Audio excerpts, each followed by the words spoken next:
no matter what the market is, bro, you're gonna have difficult conversations. Like that's the real deal. If it's a seller's market, buyer's market, middle market, even market, extreme seller's market, people are cutting off their arms and legs and offering $500,000 over asking price. It's literally like if everything flops, you're just gonna have different conversations with different people.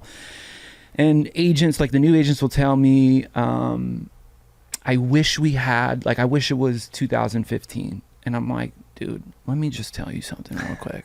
2015, you'd have to show your buyer 47 properties. I think that's the thing, right? 47 properties, I think it's all difficult. And you know, it's funny. I was going back to my old listings yesterday, maybe the day before, and it's like, if you're got in since 2020 and you've never had to ask for a price drop or take something below asking price on the list side, and you've never had to have that conversation in 2 years, you know how hard that conversation is to have that you just haven't realized yet? Or the conversation when you walk into a listing, someone's like, my house is worth 700 grand and the last comp was 650, and you're like, okay, and it's still sold at 700. Like, now you have to be like the one today. I sold the house right behind it, and I was like, yeah, this one sold for 540. They're like, yeah, but we have an extra bedroom. I'm like, yeah, I know, but that was 60 days ago. Your house is probably now worth 500 grand if we're lucky. And being able to have that conversation and still get the listing, like, that's tough. Here's the thing, bro. I had a conversation with a contractor yesterday. I just got him a $30,000 job, right? And we're talking about our clientele. And I say, I've been in the game 8 years, real estate, right? I'm just now realizing today that you're not supposed to work with everyone. Yeah. What a concept. You're not going to get I think that's the thing. But you're not going to work with everyone. But in the beginning, you want to work with everyone. You have to. Yeah. Right?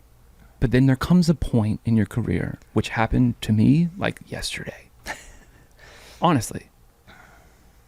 That I know that I don't respond well to neurotic people. Mm-hmm. And what I mean by that is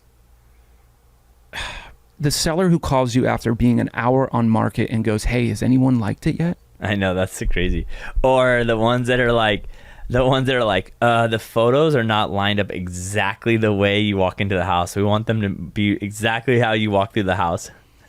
Or we don't have fruit trees, we have apple trees. No, the best is like the description, right? Yeah. And we can sit here all day. It's just so, like, that's the point though, is you're supposed to be, as a professional, like the meeting that you have between buyers and sellers before you agree to work with each other is simply to understand if you guys are a good match, right? But most of the times, 99% of the time, an agent is going to take your business, whether you're an asshole, neurotic, you name it, and they'll fucking reduce their commission to work with you. Yeah. Right? What I'm realizing is I need to have honest conversations with my sellers and buyers up front and just lay the foundation, and it goes like this, and it's very simple. Do you trust that I'm a professional? Honestly. Do you trust me as a professional? Because I have a track record that I can prove to you that I'm a professional, but if you don't believe and trust that I'm a professional, we are going to run into problems. And I'm telling you now, you're not going to like this process because it's stressful, emotional, it costs a lot of money, the rates suck, this, that, and the other, right? Yeah. You're not going to like this process should you go into it panicked about things that haven't happened. Oh, dude. I think that's the hard part that people don't get, is there's so many things that can go wrong in a real estate transaction. Dude, I had a friend of mine, he's going to watch this podcast and he's going to know I'm talking about him. We had a conversation this morning. He says, I love you, Dave. He tells you, he's like, I love you, right? It's not about you. The words that came out of his mouth, we've heard before. And it's hilarious, right? And I've heard this multiple times and it breaks my heart. Honestly, breaks my heart. Real estate would be easier without agents. That's what I hear, bro. And it's true. Like, buyers truly feel that. Well, the hard part is everyone who thinks we're replaceable have never done our job. That's true. And he's reasonable. My buddy's reasonable, right? He's like, I understand that you work hard. And we were talking about, like, the actual process of escrow isn't the hard part. Making your phone ring for 10 years straight is the hard part. Yeah. Right? So if you can make your phone ring, the rest is pretty easy. with the information that you're given, because that's all we have to work with is what the listing agent tells you, what the market is saying, what the buyers feel. That combination creates an offer.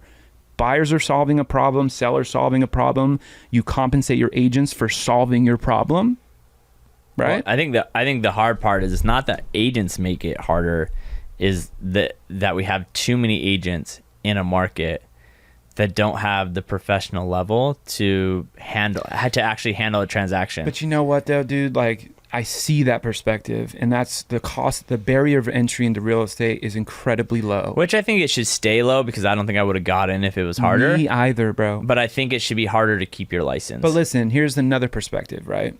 Let's take real estate out of it, and let's just make up another business, okay?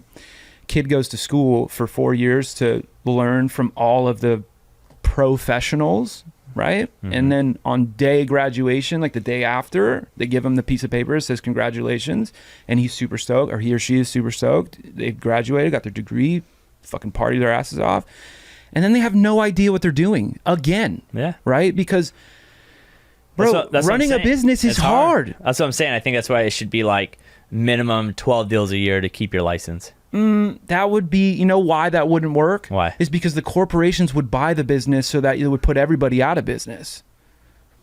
That's what happened. That's what would happen. And then the mom and pop, like me and you, would survive like that, right? But we need the plethora of agents that give us a bad name so that we can actually be the beacon of light to people and the professional that they actually need.